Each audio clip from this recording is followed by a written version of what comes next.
Inyo ang Panginoon. Siguro sabihin nyo ay sila ay mapapalad ang mga mapamayapa sapagkat makikita nila ang Diyos. Ngayon naman ay narinig natin sa Ebanghelyo na alin. Ako'y naparito hindi upang magdala ng kapayapaan, kundi pagkabahagi.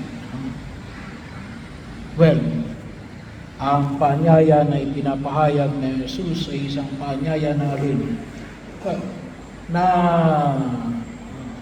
gusto natin ng kapayapaan, no? Pero sabi nga pa natin, no? Ang pagkiling at pagtanggap kay Jesus ay isang lugar na pagpipiliin tayo para kay Kristo o laban kay Kristo. Ibig lang sabihin sa Ebanghelyo natin, hindi naman against peace. Ngunit alin, yung mga hamon ng Ebanghelyo natin ay huwag natin kalimutan na sa pagkilala natin at pagsampalataya kay Jesus, mayroon tayong posisyon na pangahawakan. At ang posisyon na yan ay pwedeng i-posisyon na hindi gusto ng iba. Ayaw ng iba. Kaya anong hamon na pinapahayag ni Jesus? Ihanda natin ang ating sarili na magkaroon ng pagkakataon na alin, may pagkabahagi. Sapagkat hindi naman pwede na, sige, wag lang tayo mag-away, ay panig na ako sa iyo. Hindi pwede. No?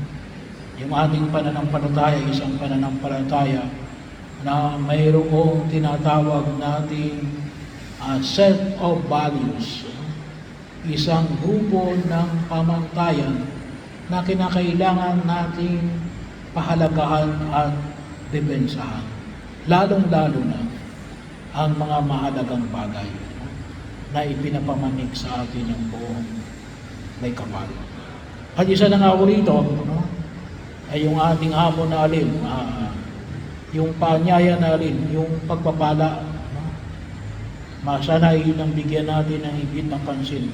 Well, kung babalikan po natin yung unang pagbasa, anong sinasabi ng unang pagbasa? Sabi sa unang pagbasa ay, yung mga makasalanan, walang kinikilalang katuwiran. Kapag naman, kapag yung tao nagkasala, halimbawa ho, yung inyong anak na nakikiyapid sa may asawa, walang kinikilalang katuwiran yun eh. No? Kahit anong sabihin mong katuwiran, hindi niya tatanggapin yun. Pero sa bahagi na alin, sana mag-inform tayo, mali yan. No? Pero, ano yung bigyan natin na higit ng pansin? Yung paanyaya ng pagpapala. Yung term na ginagamit natin o tutusin, kung inyong maalala, bago dumating yung pandemya, yung appreciative inquiry, ibig sabihin yung appreciative inquiry. Tingnan mo kung alin yung maganda. Pagpapala yun eh. Appreciative yun eh. No? Kung mapapansin natin, yung sinasabi ng Panginoon na mapapalad ang mga duka, we look for something that is good. Do not look for something that is evil. Do not look for something that is bad. Kasi mabuti tayo eh. At ang dala natin ay mabuti. Tayo ay mga mapapalad. So ang tingnan natin ay yung mga pagpapala. Huwag natin tingnan yung pagsasabing palad. Hindi nangulugan na hindi na natin kinikilala. No? Na sabi nga, kapag nagkasala tayo, sigurado, nandun yung kamatayan. Pero yun ang huwag nating bigyan ng focus. Anong bigyan natin ng focus? Yung something na maganda. Yung something na dulot ng Diyos. Yung pagsunod. Yun ang bigyan natin ng pansin.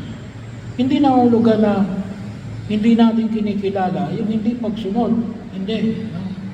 Pero ang tawag nga natin dito ay alin? Yung emphasis. Sa English ay alin? Focus. Focus natin. Ano?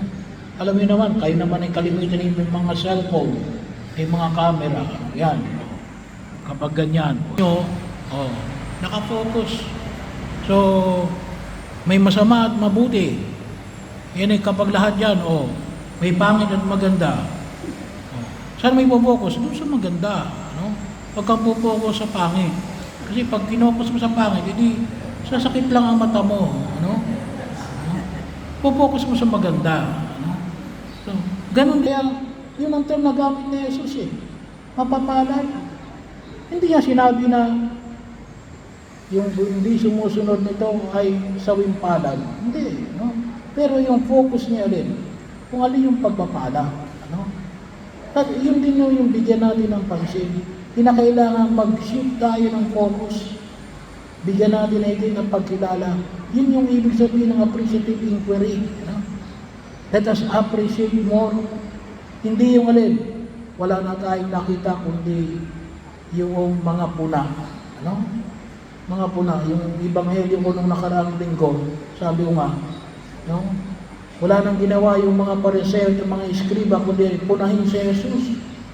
Alam niyo yung mga taong mahilig magpuna, sorry pero yun ang sabi ni Jesus, ano yan? Anong sabi ni Jesus sa kanila? Mga mapagpaimbabaw. Yung mahilig mamuna, yun ay alin, mayayabang. No? Si Jesus ang may sabi nun, hindi ako may sabi nun. Balikan niyo yung ebanghelyo nung nakaraang linggo. No? Bahagi yun na kung saan yung makita ko natin. Kaya alam, i-focus natin sa pagpapala. No? Kasi bakit? Yun ang gusto ng Diyos sa atin. Na tayong pagpalain at makita natin yung mga bahagi ng pagpapala na nakapagin. Kahit na sa gitna ng ating karukaan, kahit na sa gitna ng ating dalamhati, kahit na sa gitna ng ating paghahanap ng katarungan, kahit na sa gitna ng pagkakataon na kung saan tayo ay kaawa-awa. No? Tingnan natin. Sa maganda natin, at maliwanag natin, kumikilos ang Diyos dito. No? Kapag ang isip ng tao, kaya sabi ko, sabi ko nga rin, lalong-lalong na ngayon, panahon ito ngayon ng eleksyon, ay red flag din, yung wala nang ginawa, kundi ang punahin yung kalaban. Hindi. Yung focus on what you can do. Anong mayroon ako? Kasi yun ang pamamaraan ni Jesus. Pagpapala. Mapapalad. Kaya masabi siguro natin, sabihin natin, paano mapapalad ang mga duka? Pero alin?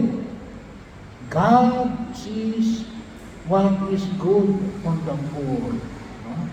Anong may mabuti dyan? Ano yung maayos dyan?